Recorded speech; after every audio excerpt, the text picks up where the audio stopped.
નમસ્કાર, good morning વિદ્યાર્થી મિત્રો. વેદ ડિજિટલ એજ્યુકેશનમાં હું શિરોયા કૌશિક આપનું હાર્દિક સ્વાગત કરું છું.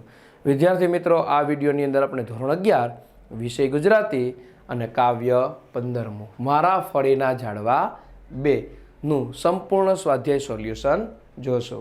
જો આ સ્વાધ્યાયમાં કાંઈ ખબર ન પડે, તમને પ્રશ્ન શબ્દ ન સમજાય, તો વિદ્યાર્થી મિત્રો યુટ્યુબની અંદર આપણી વેદ ડિજિટલ એજ્યુકેશન એવી જે ચેનલ છે એની અંદર આપણે 11મા ધોરણના બધા જ પાઠ કે કાવ્યના સંપૂર્ણ સમજૂતી સાથે જ આપણે એના અર્થો શબ્દોનો વિડીયો મૂકેલો છે. તો એમાં એક વખત નજર કરી લેશો એટલે તમને સમજાઈ જશે.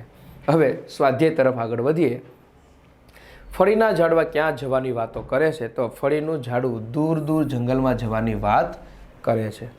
જંગલમાં ઝાડવાને શા માટે જોખમ અનુભવાય છે? તો જંગલમાં ઓચિંતા કઠિયારો આવી ઝાડવા પર કુહાડાના ઘા કરે છે. આથી જંગલમાં ઝાડવાને જોખમ અનુભવાય છે.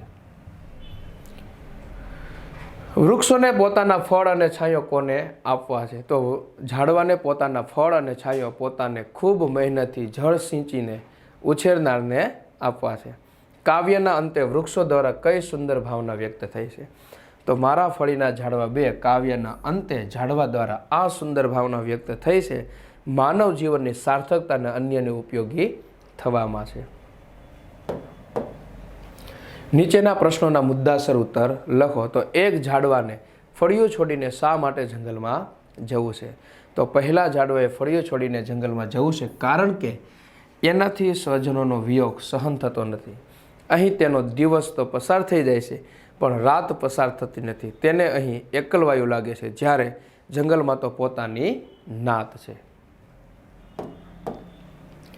વૃક્ષોને ફળીમાં એકલું શા માટે લાગે છે?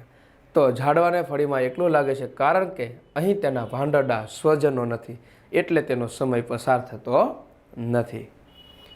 મુદ્દાસર નોંધ લખો. મારા ફળીના ઝાડવા 2 કાવ્યનો મધ્યમવર્તી વિચાર લખો. તો મારા ફળીના ઝાડવા 2 ગીતમાં કવિએ 2 ઝાડવાને વાર્તાલાપ મૂક્યો છે. એક ઝાડ દૂર જંગલમાં ચાલ્યા જવાની વાત કરે છે. એનાથી એના ભાંડરડા સ્વજનોનો વિયોગ સહન થતો નથી. એને એકલવાયું લાગે છે. તેનો દિવસ તો ગમે તેમ પૂરો થઈ જાય છે પણ રાત પૂરી થતી નથી. પરંતુ બીજું ઝાડવું એને સમજાવે છે કે જંગલમાં જીવનું જોખમ છે.